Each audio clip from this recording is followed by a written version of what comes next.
E aí, galerinha que está assistindo a gente no Design Cafeinado, novamente agora em 2017 estamos com as entrevistas com os palestrantes do Photoshop Conference. E dessa vez o nosso convidado aqui para a nossa entrevista é o Milton Menezes da Light Farm.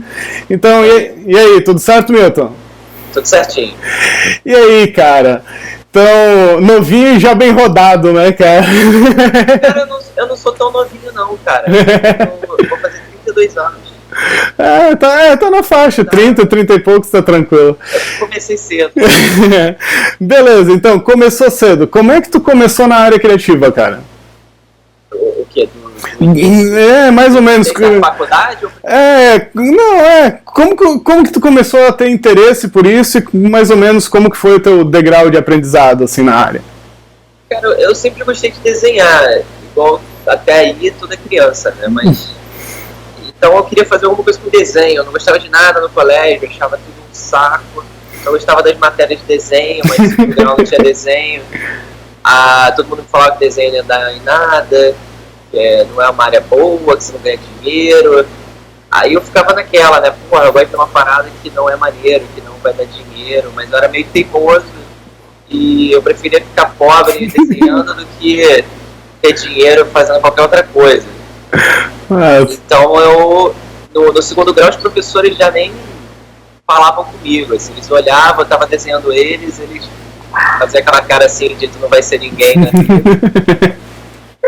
Aí, e no segundo grau, quando eu tive que fazer vestibular, no meu segundo grau inteiro eu não anotei mais de 5 páginas no meu puxado.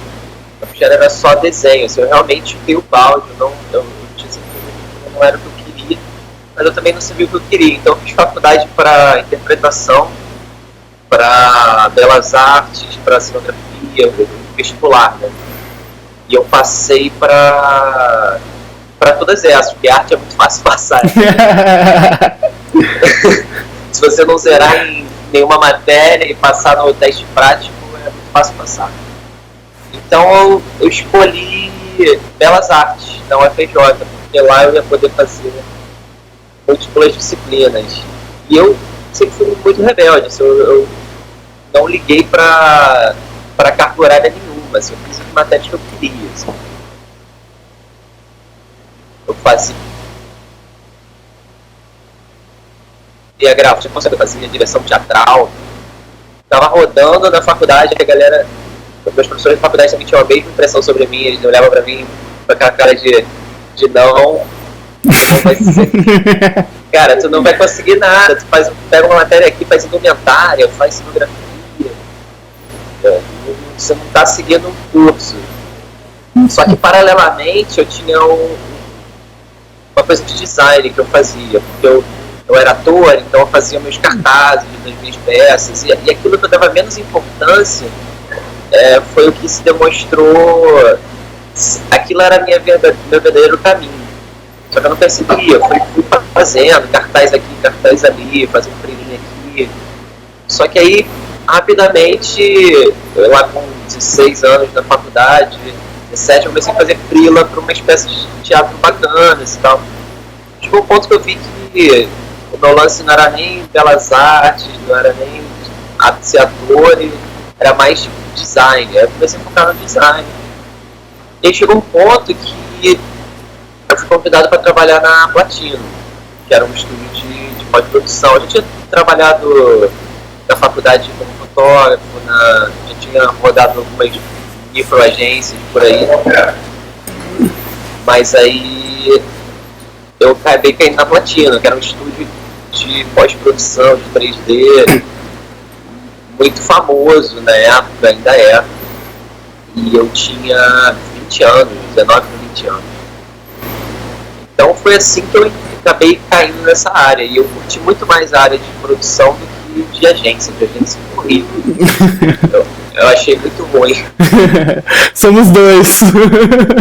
Eu até fotografei, cara. Eu imagino, eu com 18 anos fotografei a Sheila Carvalho na praia.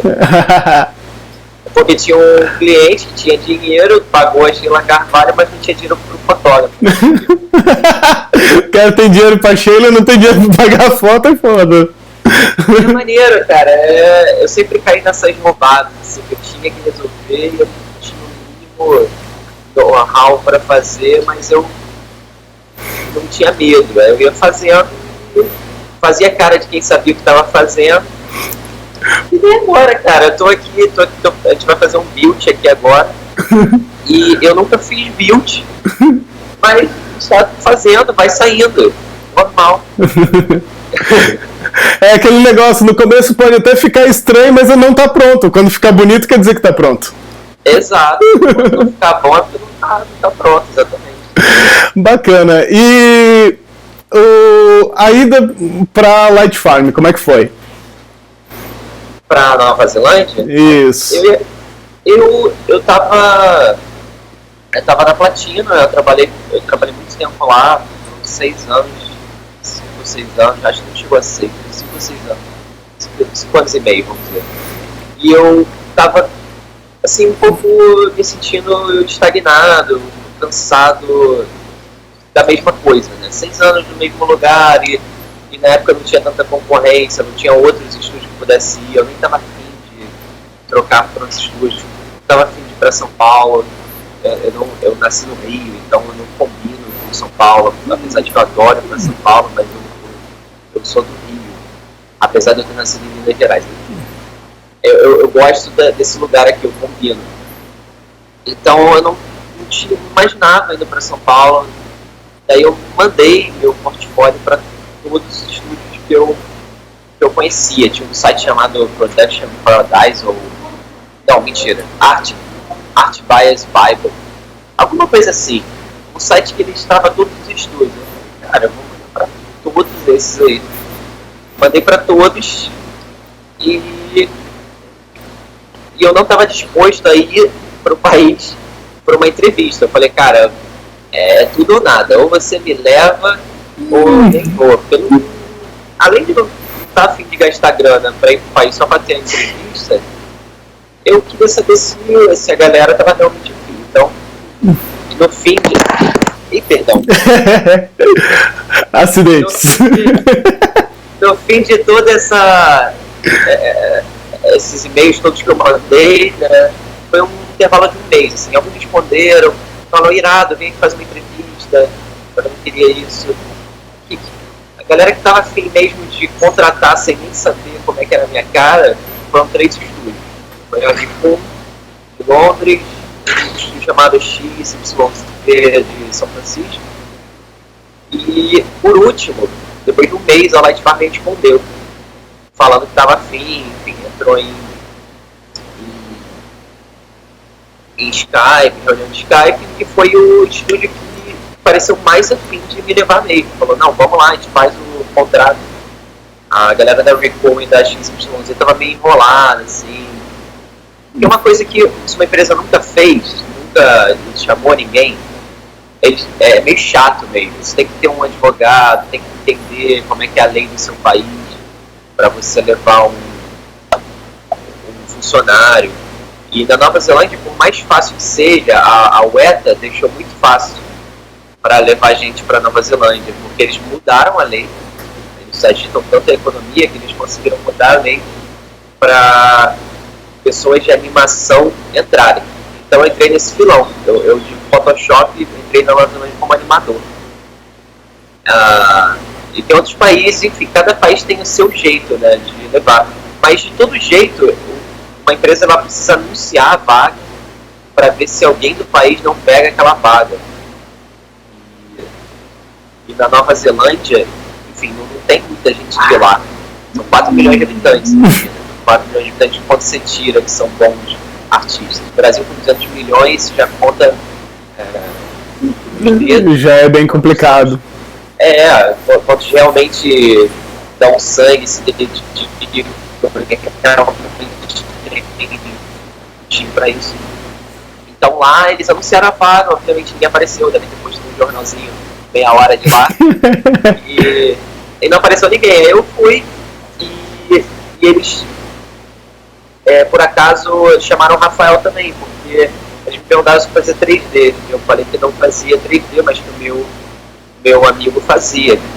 Aí ele falou, demorou, então vem vocês dois. Ele foi assim, a gente foi pra Nova Zelândia e acabou desencadeando da gente abrir a marca no Brasil e hoje a gente tem o maior office da Light Farm aqui. Uhum. Show. E como é que tá o mercado do 3D, o mercado da animação no Brasil hoje, na tua opinião? No Brasil tá em recessão, né? Essa é a verdade. A gente abriu em 2014, foi o início da crise. E a gente nunca deixou de evoluir. O que pra gente um achievement absurdo. Imagina, você abriu uma empresa no início da crise e acompanhando isso. A gente foi acompanhando a crise desde o início. Só que a gente nunca parou de crescer. Isso foi uma coisa louca. A gente viu vários estúdios fechando e a gente crescendo, então a fórmula que a gente criou estava dando certo. Mas ano passado teve 2 meses que não entrou nada, assim, às vezes nem orçamento. E é uma coisa, são ciclos, né? Acho que isso sempre tem. Mas cada vez é mais recorrente. Eu acho que o mercado fica te dando sinais, né? Então, o que salva a gente é que a gente trabalha não só para o Brasil, a gente trabalha para os Estados Unidos, trabalha para outros lugares. E isso salva a gente. E eu acho que todo artista não pode, internet na mão, você não pode ficar focado no lugar que você está assistindo. Show! Então acho que todo mundo precisava aprender um pouco de inglês, né, para se comunicar com qualquer pessoa e não pode se prender só no país.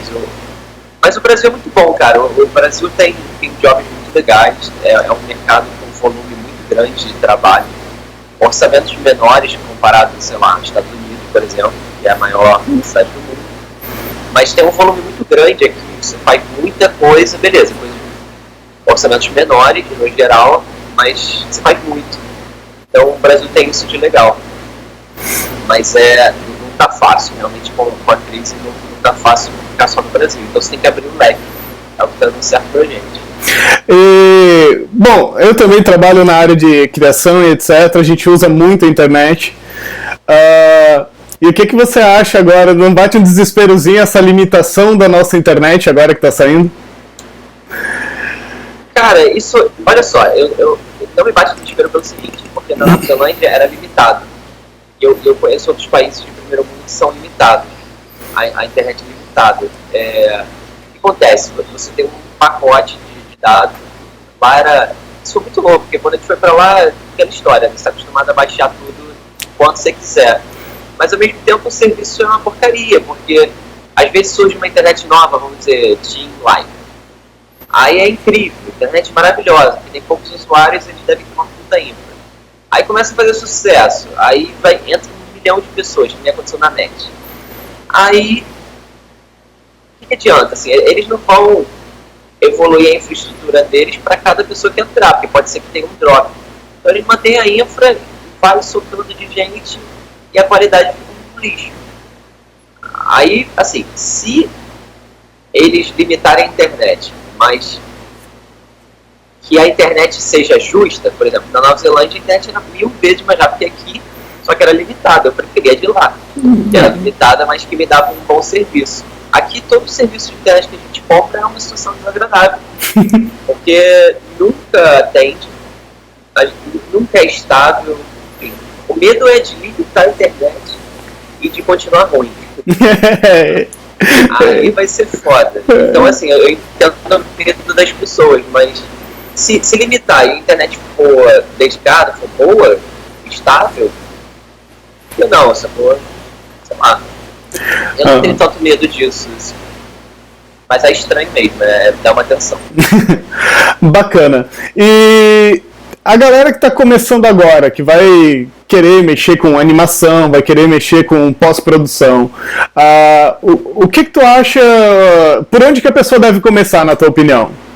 Aprender o quê? Se ele vai aprender 3D, que software que você acha, na sua opinião, ele começar primeiro para dominar esse mercado de 3D, assim, vamos dizer assim? Tá, tem um menino que foi na Light Farm há 2 anos atrás, chamado Daniel Silva. Ele tinha 13 anos. Ontem ele veio aqui de novo visitar, ele tem 15 anos. Ele falou que ia fazer faculdade de publicidade porque ele queria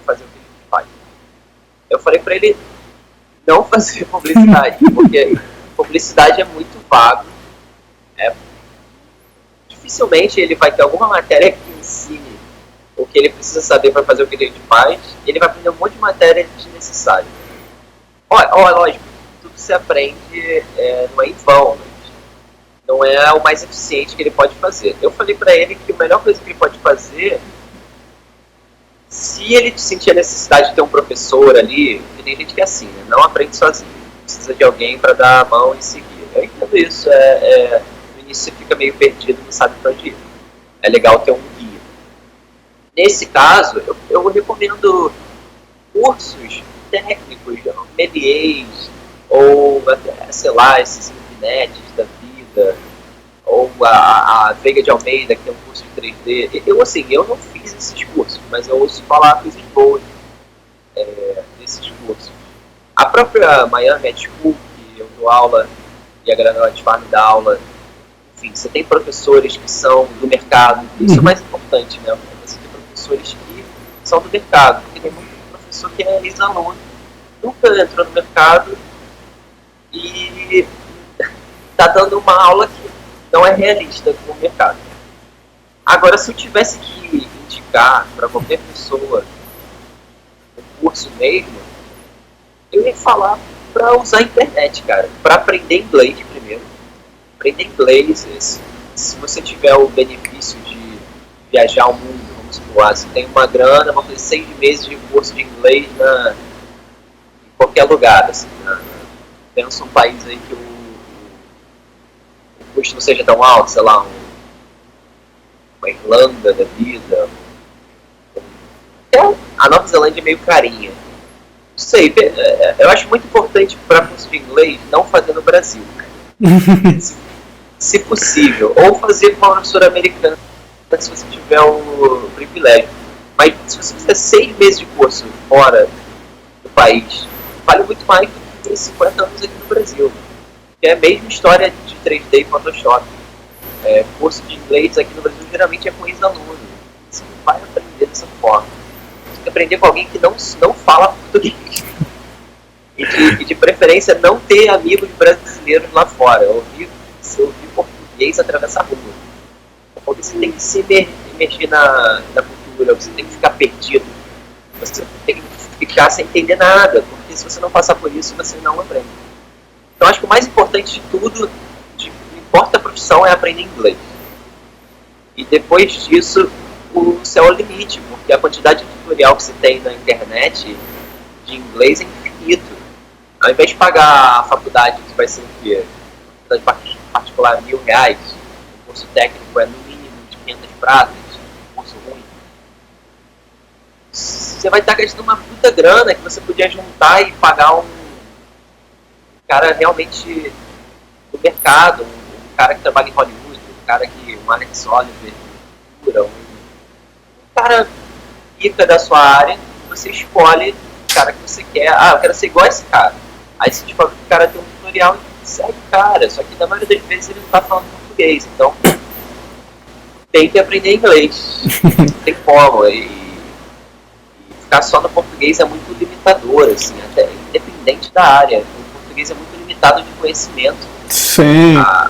Eu falo até pela quantidade. Se você procurar no Google ali a quantidade de países que tem o inglês como língua nativa e quantidade de países que tem o português como língua nativa, a diferença é grande. Se tu soma a população, assim, cara, é a amostragem, pela população é óbvio que vai ter mais cara pica da galáxia em inglês do que em português.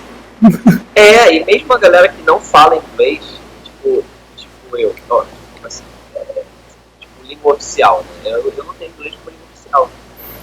Se um dia eu for fazer um tutorial, eu vou inglês. Porque atinge mais pessoas, e brasileiro tem que aprender inglês também, cara. Eu acho que inglês em qualquer profissão é a melhor coisa que você pode aprender.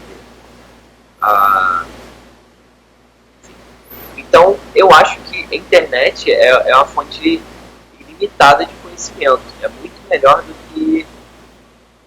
que faculdade. É que faculdade mastiga para você o conhecimento, só que fica um conhecimento destilado, assim, um conhecimento destilado de uma maneira ruim, eu acho, porque a faculdade você cria uma grade travada que não evolui. Cursos técnicos como MBA, tipo Miami Med School, esses cursos eles evoluem porque são pessoas diferentes dando aula, cada um chega com o seu input. Na Miami Med School ninguém me diz como eu tenho que dar aula. De 10 aulas que eu tive na Miami Med School, assim, cada período tem 10 aulas, de 3 horas. Teve 2 aulas que eu nem abri o computador, assim, só falar. Porque vai ter pessoas que vão gostar e pessoas que não. Assim, que se eu tivesse, se eu pudesse voltar no tempo e me guiar, quando eu tinha 15 anos, eu ia ter de 10 aulas, pelo menos 2 iam ser teóricas, não tem como. 2 ia ser eu desmistificando um monte de coisa. E eu acho que isso é importante.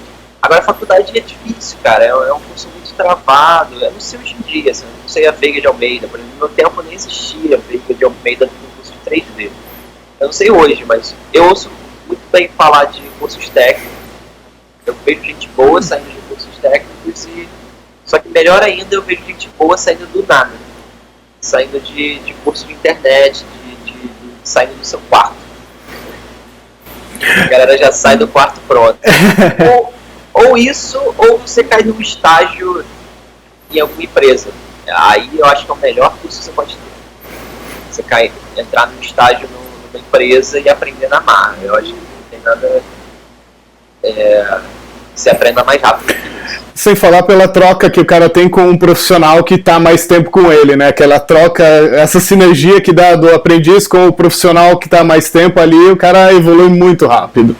Exato, é que nem entrar numa escolinha de futebol da seleção brasileira. Você cai de paraquedas do nada com um bando de gente que já sabe fazer muito bem o que faz. Diferente do curso, por exemplo, tem um monte de gente perdida aqui em você. Mas isso pode ser bom também, enfim. Tem vários caminhos para chegar no mesmo resultado. Mas eu acho que, sem dúvida, a internet é o caminho infinito, né? Todo dia tá lançando um curso novo. O meu amigo André Castro, lá do Sul, fez essa escola Revolution. Vocês da Photoshop Conference, tem 1 milhão de cursos que estão abrindo, um dia depois do outro, que eu acho que é o melhor jeito de aprender do que você fazer uma faculdade, sabe? E Photoshop Conference, já que tu tocou no assunto, você e o Rafa vão para lá, vão palestrar. E aí, já tá com a palestra na mente?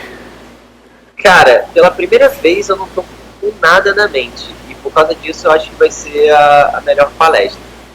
Porque todas as palestras que eu dei até hoje, Adobe Max, Photoshop Conference, todas elas eu tive um feedback parecido, porque 1 hora você não consegue ensinar muita coisa. Então eu e o Rafael, a gente sempre focou na teoria. Uhum. Só que teoria é maravilhoso, mas quando você é novo e quer aprender, você quer sair dali com algum conhecimento, algum pulo do gato, né? A galera acha que tem fórmulas mágicas no Photoshop que você vai sair aprendendo. E a verdade é que não existe isso muito, né? Mas realmente tem truques que facilitam muito a vida. Então por isso que até hoje eu tinha focado muito as palestras em como pensar, muito mais do que como fazer. Você pode fazer de 1 milhão de jeitos, mas o pensar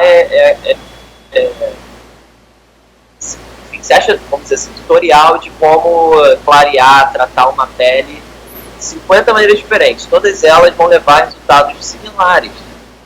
Mesma coisa que você falou, qual programa que eu recomendo. Se você conseguir mandar um tratamento incrível no Affinity, whatever. Se você modela no modo Cinema 4D, 3D Max, Maya, tanto faz. Vai depender do pipeline de cada empresa. Geralmente, o pipeline mais recomendado são os mais populares, 3D Max, Blu-ray.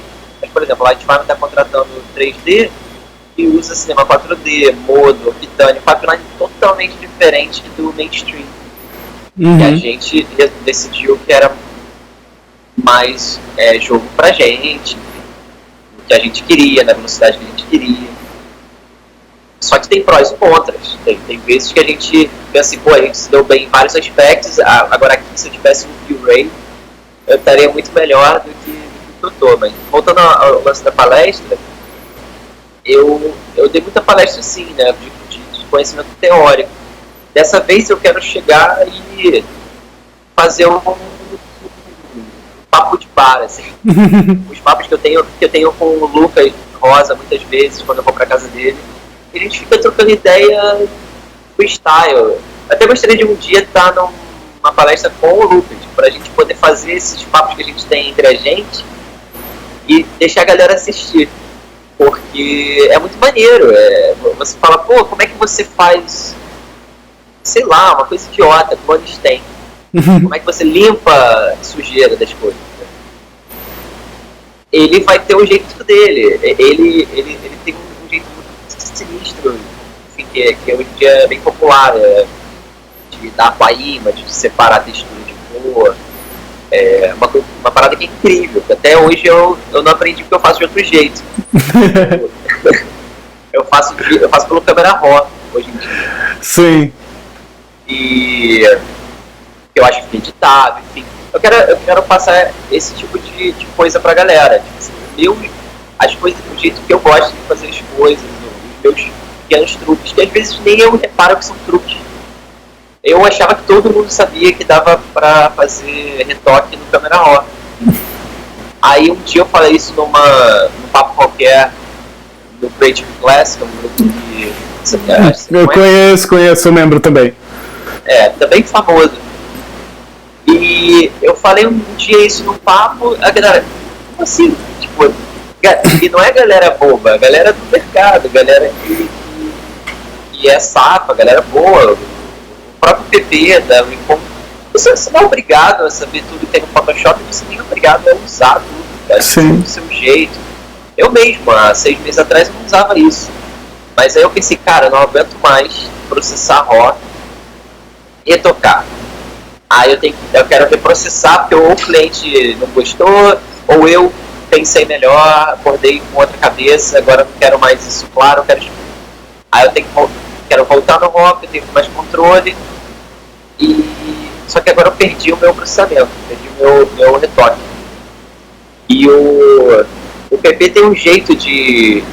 O PP é o Felipe Aura da Wacom. Ele tem um jeito de fazer esse retoque todo de novo, que é com action. Eu acho incrível, eu não sabia disso, por exemplo. Você tem um action que você vai refazer todo o retoque. Mas eu me pergunto, se você, depois do action todo, você achou uma coisa nova que você quer mexer, saca? Não é muito acadêmico, assim. Eu tento fazer um retoque que eu posso voltar ao RAW, se eu quiser. Sim. Eu posso voltar todos os meus steps até o RAW. Eu detesto quando um arquivo está pesado e tem que rasterizar os meus RAWs, os meus smarts, os meus places. Às vezes tem que ser lá no fim. Eu tava fazendo um arquivo de Volkswagen para envelopar a fábrica da Volkswagen. 160 metros. O arquivo final tem 6 metros por 300 dpi. É um inferno. E aí, no final, fazer o quê? Eu tive que ir chapando as paradas, mas eu gosto muito quando eu faço aquele arquivo perfeito que eu consigo voltar até o RAW.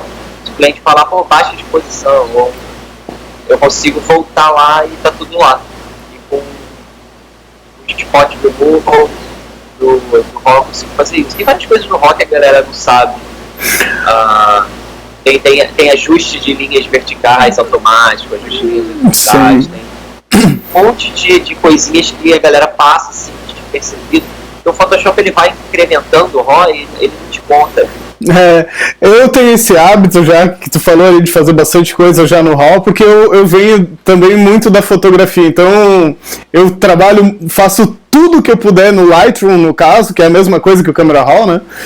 E depois vai como objeto inteligente pro Photoshop e faz lá só o que realmente o RAW não consegue me dar. Você gosta do Lightroom? Cara, eu adoro. Na verdade, assim, eu sei que o Lightroom e o Camera Raw são a mesma coisa para trabalhar, mas eu acho a interface de trabalho do Lightroom mais amigável na hora que eu tô fazendo o retoque. Você não acha o Lightroom lento às vezes e bugado, dá crash? Cara, pra mim não, mas também tem uns macetezinhos, cara, que eu aprendi muito deles com o Henrique Ribas, do tipo, tu ocultar o histograma quando tu tá trabalhando, reduz o processamento. Preciso saber isso, se você não tá usando direto. Então, esse é o macete. O outro é quando você importar, usar a pré-visualização padrão e não usar as inteligentes. Tem alguns macetezinhos ali para tu aumentar a performance dele. Pô, maneiro. Eu gostaria de usar o Lightroom direto, porque você fica com uma integração com o Photoshop muito maior, né? Agora, eu senti muito bug no Lightroom. Quando eu fui usar, eu achava irado que o Lightroom ele é compatível com praticamente todas as câmeras, não é isso? Isso, à medida que ele é... Na verdade, ele é igual ao Camera Raw, cara. Quando sai a atualização do Lightroom, já sai a atualização do ACR pro Photoshop. Entendi. Então os dois são sempre sincronizados, assim. É bem interessante essa parada. Entendi. Eu gosto muito disso, cara, que a gente está fazendo, nesse bate-papo, dessa troca de ideia. Eu queria que um dia sugerir que a Photoshop Conference tivesse debates, cara. Eu acho que isso ia ser divertido para os palestrantes e para a galera assistir também. E botar, sei lá, eu, Lucas Rosa, sei lá, a galera do Estúdio Luz, como chama o filho dele? O Cauê? O Cauê. O Cauê é irmão da Dani, que eu estudei na faculdade. Ela sempre falava, pô, você faz Photoshop? Eu tenho um irmão que faz Photoshop, meu pai fotógrafo lá em Campinas. Aí finalmente eu fui conhecer eles aleatoriamente. Botar um bate-papo desse, porque eu acho isso muito legal. Mas nessa minha palestra eu acho que eu vou fazer isso. Eu não quero ter roteiro, assim, eu quero me divertir. Eu vou abrir uma foto e contar pra galera o que eu faço, ao invés de ficar mostrando os trabalhos maravilhosos que eu fiz e não dar nenhuma dica prática que a galera consiga usar no dia a dia. Uhum. Apesar de eu achar isso o mais bobo, assim, e como você faz, mas ao mesmo tempo não, é interessante para quem tá aprendendo sair de lá com dicas que a pessoa possa usar no dia a dia. Eu dou treinamento pra galera que tá começando e eu vejo, por mais que a gente mostra que tal coisa faz A, tal coisa faz B, tal coisa faz C, eles nunca sabem como misturar o A, o B e o C. E é o que a gente faz muito, pega e eu digo que todo conhecimento dentro do design, dentro do Photoshop é exponencial, cada recurso novo que você aprende você mistura com todos os outros que você já sabia. Sim, é verdade, cara. Hoje eu tento simplificar o processo ao máximo. Se eu puder usar uma curva e uma saturação para fazer tudo que eu quero, eu tô muito feliz, assim, eu me sinto orgulhoso. Caralho, isso é tudo que eu queria em uma curva e uma saturação. E meu arquivo tá em RAW, tá lindo. Quanto menos coisa eu faço, antigamente eu mergulhava nos meus arquivos bombados, aquelas 2.000 layers, 50 milhões de camadas de ajuste. Hoje eu vejo que isso não necessariamente é uma coisa boa. Isso é muito também de você estar perdido. Às vezes você faz uma camada que clareia, outra que escurece, uma está anulando a outra. Ao invés de você regular o que você tem, você está fazendo um processo de anulação. E hoje o que eu tento fazer é ser sintético. E é o mais difícil, né? Você matar as coisas com menos passos possível. E isso ajuda na velocidade que você trabalha, ajuda na integração entre equipes, se você está em time. Ajuda a economizar HD também. O arquivo fica mais leve, fica mais rápido, você não deixa seu olho viciar na história, porque se você fica lá naquelas minúcias, a coisa mais difícil de fazer é se dirigir enquanto você está trabalhando, eu acho. eu sei que você quer tirar aquela manchinha no canto da orelha, mas aí você pergunta se é a coisa mais importante que você pode fazer. Se você já regulou a sua exposição, por que você está mexendo lá na manchinha? Mas é uma voz na sua orelha que fala, tira aquilo ali. Então mas é uma coisa que você tem que se treinar, a ir do maior pro menor, a mexer nas coisas que uma pessoa de fora notaria primeiro, ao invés de uma coisa que só você vai notar. Entender o feedback das pessoas. Acho que isso é muito amadurecimento também, né? Você pode ir numa palestra, falar tudo isso, o cara vai entender tudo isso, mas ele não vai assimilar se ele não passar pela mente do estrada. É que nem você fazer um hike, uma trilha, e falar, cara, é foda, são 8 horas, chega a hora que você acha que vai morrer, sua perna vai ficar bamba, o cara fala, beleza. Mas ele só vai entender quando ele passar por aquilo. Tem uma escalada no final, não olha pra baixo. Ele vai precisar passar por aquilo, ele vai precisar olhar pra baixo pra entender por que ele não podia olhar pra baixo. É experiência. Bacana. Milton, cara, foi um prazer poder gravar essa entrevista contigo. Foi meu, cara. Garanto que a tua palestra vai ser um sucesso.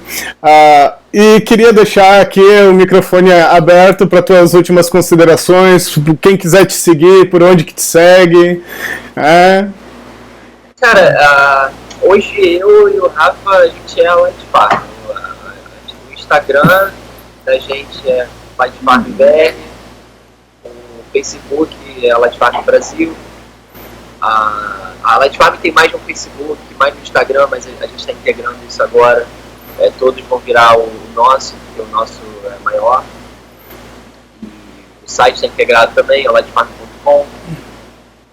Eu parei de alimentar minhas páginas pessoais porque preguiça. Eu tenho um Instagram pessoal que eu nem uso direito, porque eu fico alimentando da Lightfarm e não tenho paciência de alimentar o meu. Então é isso, se for no Lightfarm Brasil, Lightfarm BR, você vai mexer lá de alguma forma. E eu espero que a palestra seja boa para a galera que assistiu. Eu vou tentar passar o maior número de truques possível em 1 hora. E os truques que me ajudaram ao longo dos anos. E para isso eu preciso entender quais truques são truques. O que é truque para mim. Porque depois de um tempo, quando você aprende as coisas todas, você já não sabe mais o que é. O que era um truque para você há um tempo atrás. Mas eu tenho uma dica. Eu vou levar alguns arquivos e brincar. Não vou improvisar, vai ser uma palestra jazz. Beleza, então. Então a gente se vê no Photoshop Conference e até uma próxima. Beleza, cara. Um grande abraço. Falou. Abraço, cara. Show. Tchau, tchau.